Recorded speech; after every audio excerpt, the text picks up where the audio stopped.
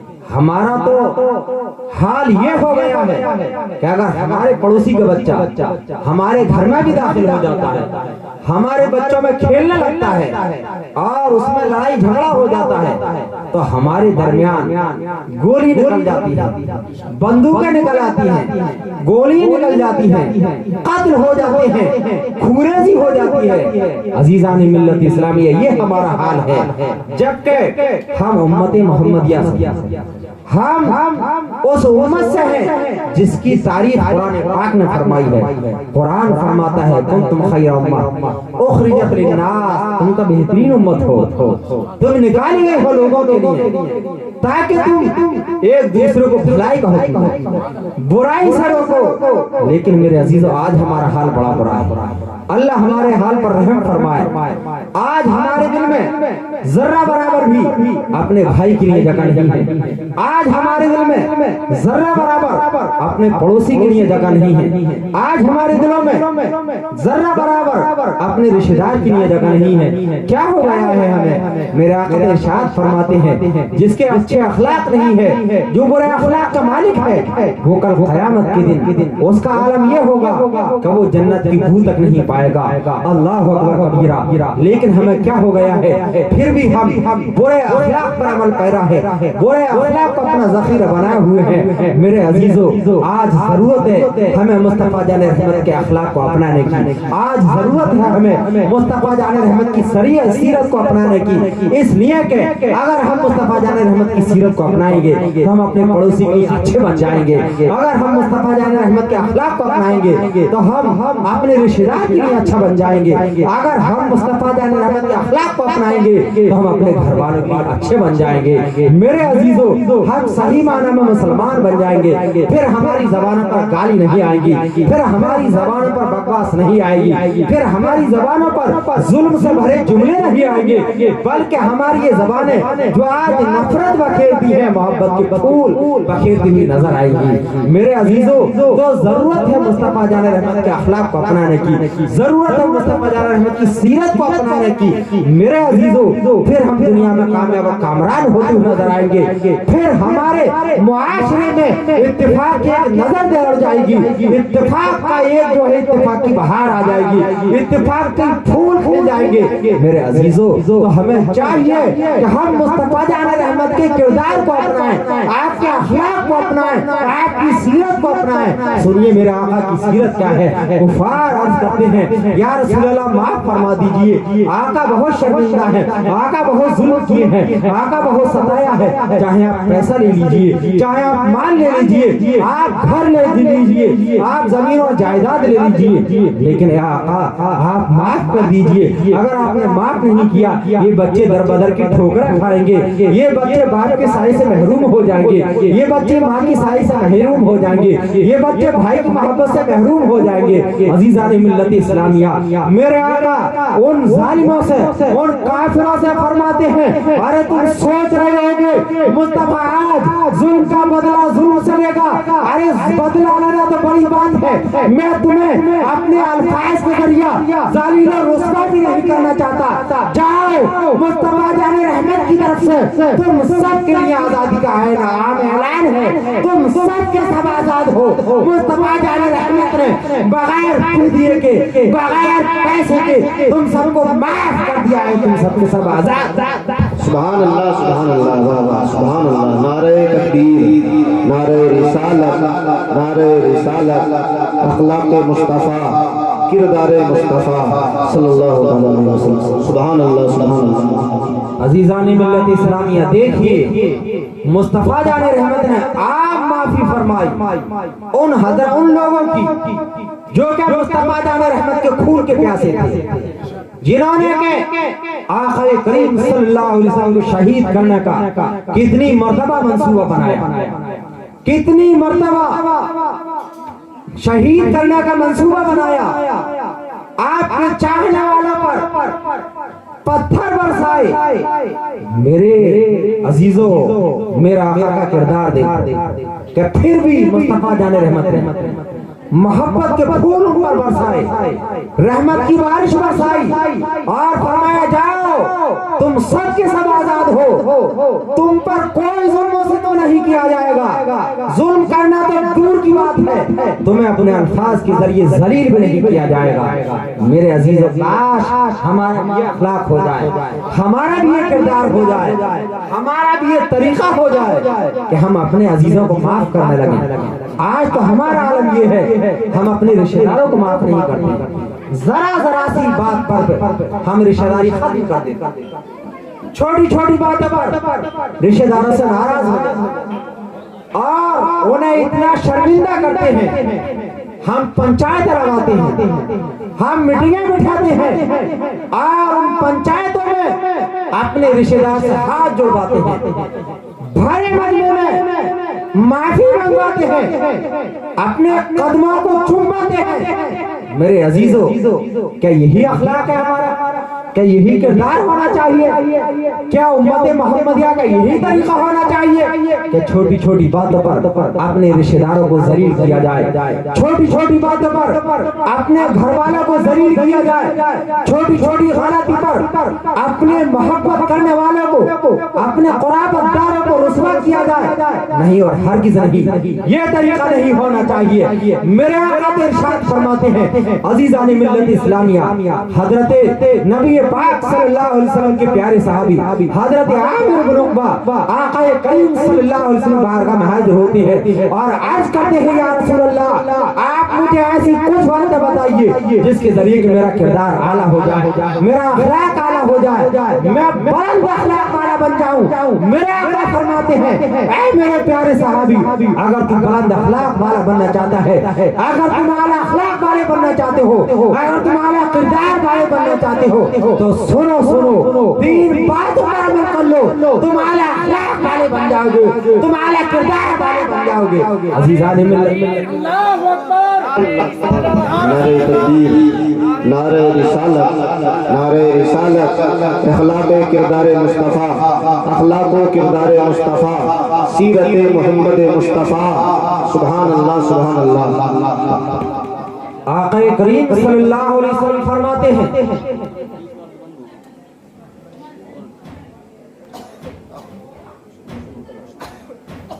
درود پاک پڑھی, اللہم صلی علی سیدنا و شفیعنا و چالو ہے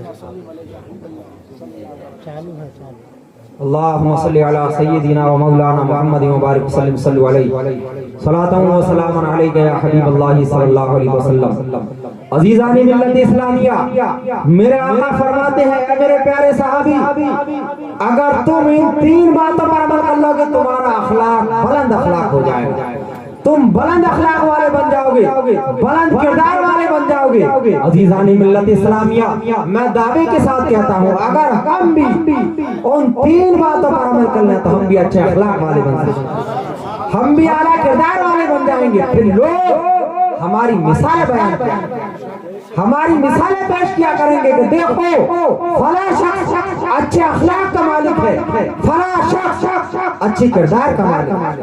میرا عزیزو, پھر لوگ برائی کے ساتھ نہیں بلکہ ہمیں اچھائی کے ساتھ آتے ہیں. اللہ کے رسول صلی اللہ علیہ وسلم ارشاد فرماتے ہیں وہ تین باتیں یہ ہیں کہ جو تم سے رشتہ توڑا تم اس سے رشتہ جوڑا. کیا فرمایا؟ جو تم سے رشتہ توڑے تم اس سے رشتہ جوڑو. آج ہمارا نام کیا ہے؟ آج ہم اس سے بھی دور بھاگتے ہیں جو ہمارے قریب آتے. میرے عزیزو, یہ مصطفیٰ جان رحمت کے ماننے والوں کا اخلاق نہیں ہے, یہ ہمارا اخلاق نہیں ہونا چاہیے, بلکہ ہمارا اخلاق وہ ہونا چاہیے جو آمنہ کے لال نے آج سے 1400 سال پہلے ہمیں دیا تھا کہ جو رشتہ توڑے تم اس سے رشتہ جوڑو, اور جو تم پر ظلم